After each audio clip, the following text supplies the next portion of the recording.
આજે બનાવવાના છે મગની વડીનું શાક. વડી અને આ કાંદા, ટમેટાં અને લસણ અને વડીને ફ્રાય કરી નાખવાની, એટલે આવી દેખાશે થોડીક એવી. અને પછી એ તેલમાં વઘાર કરવાનો. થોડી રાઈ, થોડું જીરું, પછી હિંગ નાખવાની. મને આખા કાંદાની કઢી ભાવે એટલે આખા કાંદા નાખ્યા. લસણની કઢી થોડી તમે ટુકડા કરો કે વાટીને પણ લઈ શકો.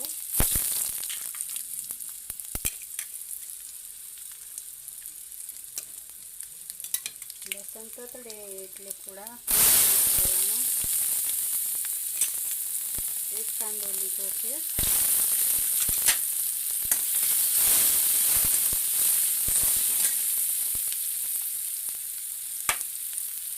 પછી એમાં થોડું પાકવા દેવાનું.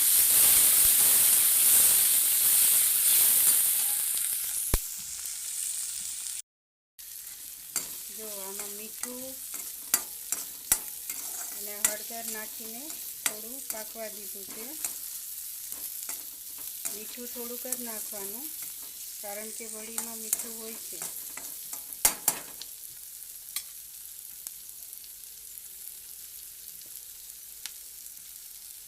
હવે એમાં મરચું નાખી દેવાનું.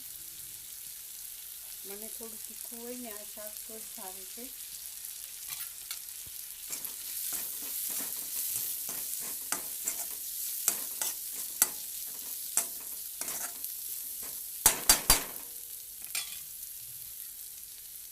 થોડું પાણી નાખી ઢાંકણ ઢાંકીને પાકવા દેવાનું.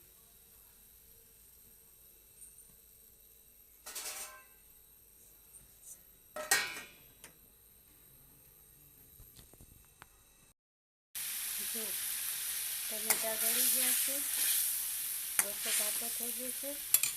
હવે એમાં વડી નાખી દેવાની.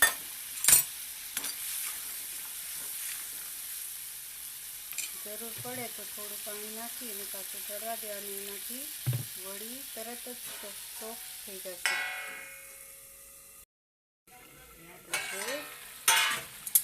બસ મસ્ત થઈ ગયું છે.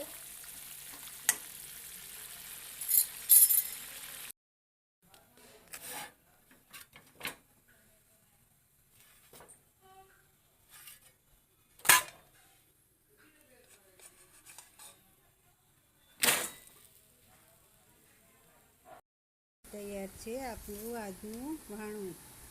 આ છે વડીનું શાક, રોટલો ને વાલી વાલી છાશ. આવી જાઓ બધાય.